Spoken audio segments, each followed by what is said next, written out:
Space Dandy. He's a dandy guy in space. I'm sure many of you are aware of Space Dandy's existence through his time on Toonami. There was a reasonable amount of marketing behind it, and it was pretty much the test subject of what we'd eventually know as simuldubs. Well, for me, it's a small yet significant show as it was my first seasonal anime. Every Saturday night I'd watch the serials of what's essentially my Buck Rogers and wait in intrigue of what's to come next week. So Dandy kinda prepared me for the week-by-week hell known as seasonal watching. Thanks, Dandy. But how is it now, after 10 plus years? Even when I first saw it back then, I didn't think it was too special and saw it more as a unique experience that's not so unique anymore.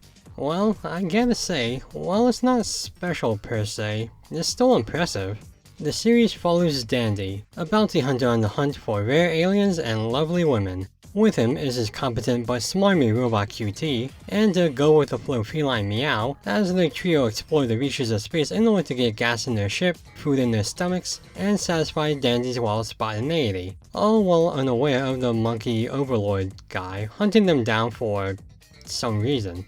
And that's the show. And to be frank, that's all you need. It's a simple setup that, right off the bat, isn't going to be everyone's cup of tea. It's a serial series about the absurd space adventures of absurd caricatures done in a setting seen hundreds of times. But what makes it worth a glance are two things. One is the main characters, namely Dandy. He's another eccentric starman whose whole character centers around being cool, looking cool, and staying cool, so when things go awry, it's all the more funny.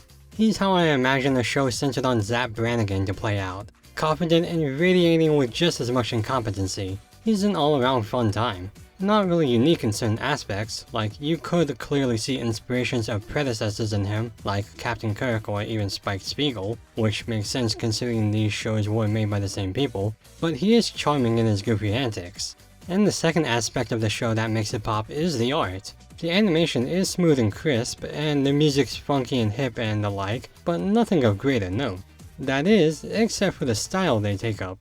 I don't know how to describe it other than very space opera 70s, like not just the stylistic choices but aesthetically and even thematically. The way they design the planets and systems of space are very reminiscent of the architecture of the space opera genre, like how you'd see in Star Wars or Battleship Yamato. But they add on to it with the design choices of 70s culture in general. Like the interior of Dandy's ship has a groovy vibe to it, the color palette is bright and borderline psychedelic, and some of the characters may have close resemblance to certain 70s icons. It's this mishmash of the genre with the aesthetic style that ages Space Dandy in the sense of maintaining a timeless feel and flow, and by procuring a culturally irrelevant but identifiable sense. And it does it well enough. The mixing is good. It's done well in that it conveys its stylistic endeavor cleanly, even if it does have its hiccups here and there.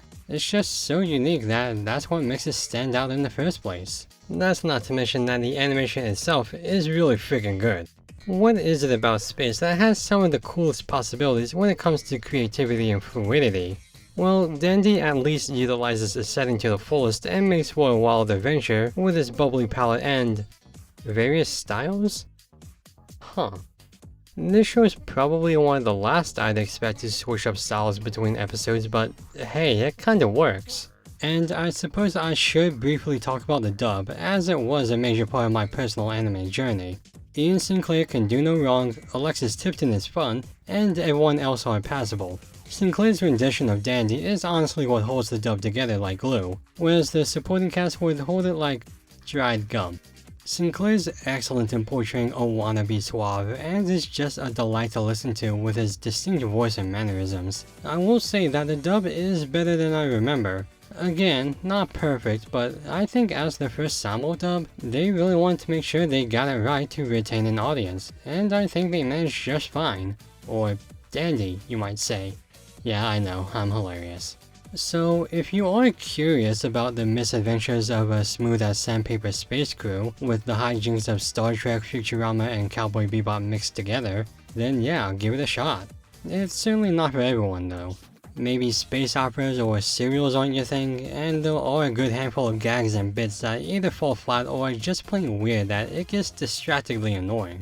When first watching it, had I knew what I know now, I'd probably only watch the first season. Not that the second season is bad, but you do get a sense of what the show's formula is with 13 episodes or less. But in those 13 and even additional episodes, there is fun to be had. I wouldn't say substantial or life-changing, but just some to shoot the breeze with for a moment. If it's up your alley, it's a show that's not bad to be riding the cosmic waves with.